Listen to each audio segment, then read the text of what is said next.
queridos, a paz do Senhor Jesus. Estamos de volta e, como sempre, trazendo aqui coisas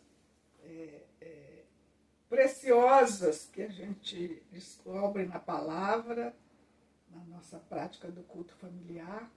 E você vê como é importante nós se fazer o culto familiar.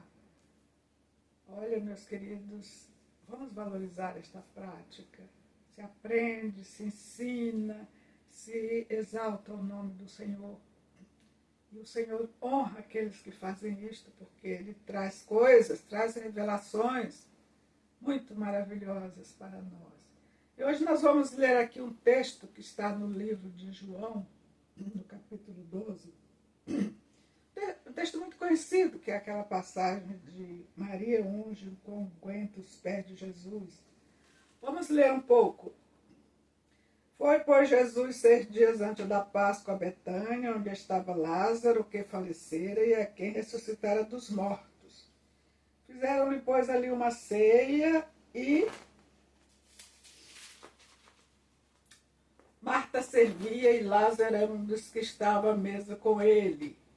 Então Maria, tomando um arratel de unguento de nardo puro, de muito preço, ungiu os pés de Jesus, enxugou-lhe os pés com os seus cabelos, e encheu-se a casa do cheiro do unguento. Então um dos seus discípulos, Judas Iscariotes, filho de Simão, o que havia de traí-lo, disse: por que não se vendeu este unguento por 300 dinheiros e não se deu aos pobres?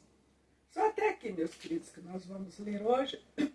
E vamos discorrer um pouco sobre isso. Nós já falamos bastante sobre Judas. Judas foi um personagem que não deu certo na equipe de Jesus, porque ele não entendeu Jesus, não amava Jesus, e a cabeça dele era para outro lado, era para as coisas desta vida. Era o dinheiro, ele era ladrão, ele era materialista, ele nunca entendeu Jesus, tanto que acabou entregando Jesus daquela forma que nós conhecemos, né? Então, aqui nesta festa, se nós pensarmos bem, imagine que, eu digo festa, né, que era uma ceia, mas ali era uma festa também. Imaginemos que Marta e Maria e Lázaro, eles estavam muito felizes. Imagine, meus irmãos, alguém da nossa família ser ressuscitado por Jesus e nós recebemos ali naquele dia o próprio Jesus. É uma coisa assim que é difícil até de se imaginar a alegria que havia naquela casa, naquelas pessoas, naquele momento. E havia também ali outras pessoas. Diz a palavra mais abaixo que as pessoas vinham para ver Jesus e a Lázaro. Então era assim um momento raro na história que estava acontecendo ali.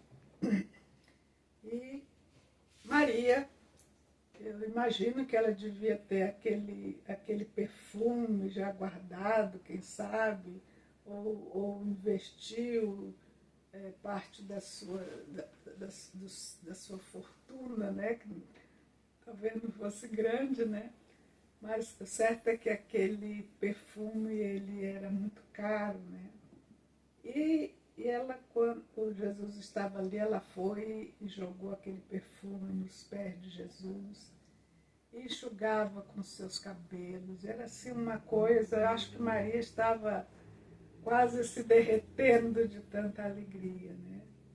Nós podemos imaginar aquela ocasião, aquela cena. Mas teve um que ele fez uma coisa ali que atrapalhou aquela situação, né? De certa forma, não diria bem atrapalhou, mas porque também deu oportunidade para Jesus explicar mais coisas, porque Jesus ele estava sempre ensinando, e parece que tudo que ocorria, tudo que ocorria ao redor dele se nós analisarmos, nós vemos ensino.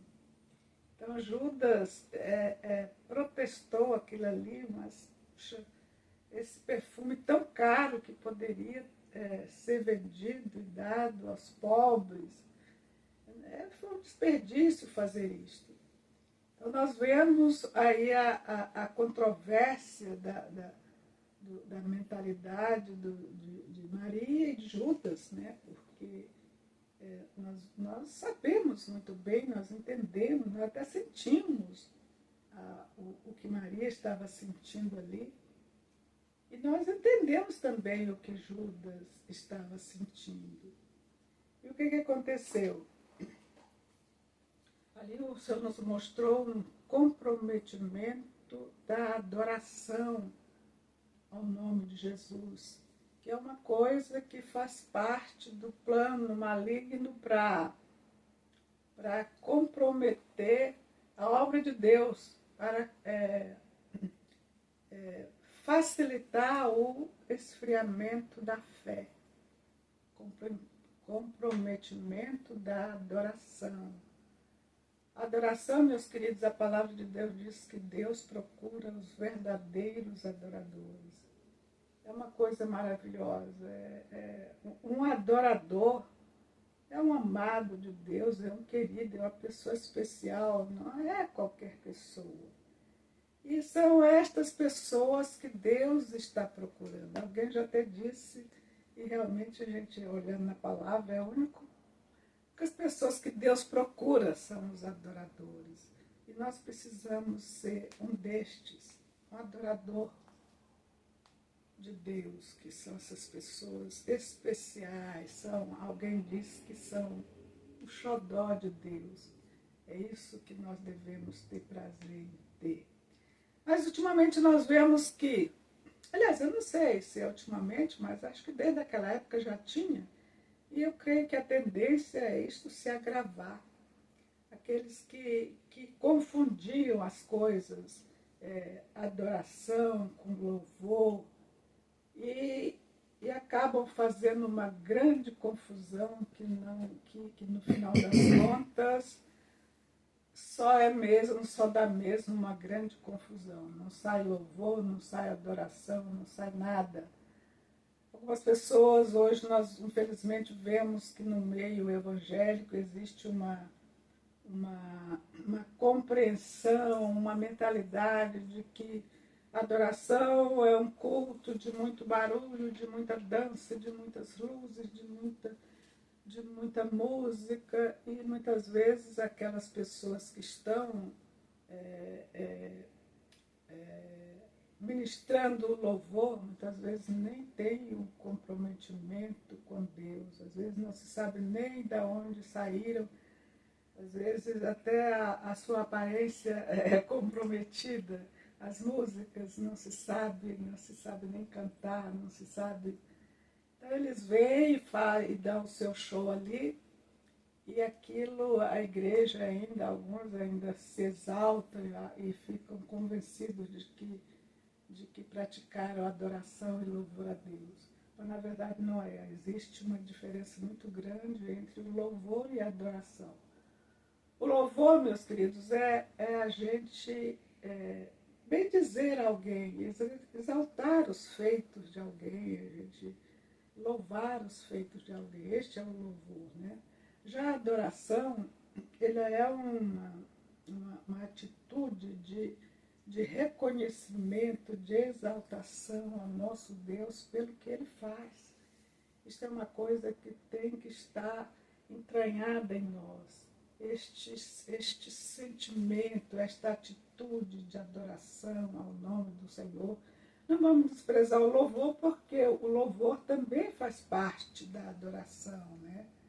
Mas quando se trata de adoração, a palavra aqui não fala que Jesus procura aqueles que o louvam, mas procura os adoradores. Não estamos desprezando o louvor de maneira nenhuma, mas estamos enfatizando, conforme diz a palavra, a adoração, o comportamento de adoração ao nosso Deus. Então, nós precisamos refletir muito sobre isso, não só agora, mas nos nossos atos.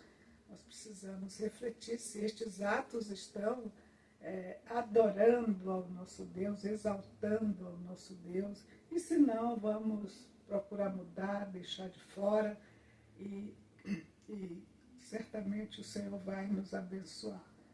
Então, a gente, entrando um pouco mais, contextualizando o que se passa hoje, nós vemos esta atitude de confusão mesmo, até dentro das igrejas. A igreja está precisando ser conscientizada da importância da adoração, que é uma pessoa cheia do Espírito Santo, que ouve a voz do Senhor e que faz a vontade do Senhor. E até a gente pode chegar um pouco mais, entrar na política, que é uma coisa tão evidente hoje, a confusão que existe desde aquela época. Nós vemos que mataram Jesus, misturou-se a política com a religião e a multidão, e acabaram condenando Jesus erradamente, ao invés de condenarem o Barrabás. E hoje nós vemos este movimento tão grande na sociedade, no mundo, esse reconhecimento até da democracia, já falando democracia. Na verdade, eu vou falar aqui uma coisa para vocês que outro dia eu estava meditando e que eu creio que é isso que agrada o Senhor. Nós precisamos primar pela teocracia, que é o governo de Deus. Que a democracia é o governo dos homens e acaba sendo bom, né, aqui para esta terra. Tem muita coisa que é muito importante, mas nós não podemos parar por aí. Nós precisamos valorizar a teocracia, valorizar o governo de Deus, porque se nós assim estivermos, nós não entraremos em confusão. Nós vemos que até mesmo a igreja, os crentes, né, que é a igreja do Senhor mesmo, eu creio que ela sempre está muito bem, está crescendo, mas o Senhor ainda tem muito a fazer na consolidação da fé, na verdadeira conversão das pessoas. E nós temos que ter muito cuidado com esta questão das nossas escolhas. Precisamos saber o que nós estamos, o que realmente tem valor. Vamos valorizar o governo de Deus, vamos valorizar aquilo que a vontade de Deus, e precisamos ter discernimento para nós não nos perdermos neste tempo de tanta pressão e até mesmo, podemos dizer, de tanta confusão que está chegando até nós e que nós não temos saída. Nós precisamos nos posicionar e não nos perdermos. Então, o recado que temos para hoje, meus queridos, é este. E eu convido você a refletir, a conferir na palavra e peço a você encarecidamente que não deixe de deixar o seu like e de compartilhar este vídeo, né, estas informações. E outra coisa que eu quero pedir aos irmãos é sobre o vídeo anterior, que teve muito pouca visualização, e eu já fiz contato com alguém que disse: não, eu não fui notificado, eu não consegui acessar e tal. Não sabemos o que houve ainda, mas eu peço aos irmãos que confiram se a sua inscrição ainda está de pé, para que você não deixe de ser notificado pelo YouTube e que você divulgue este vídeo, porque é muito importante isso, meus queridos.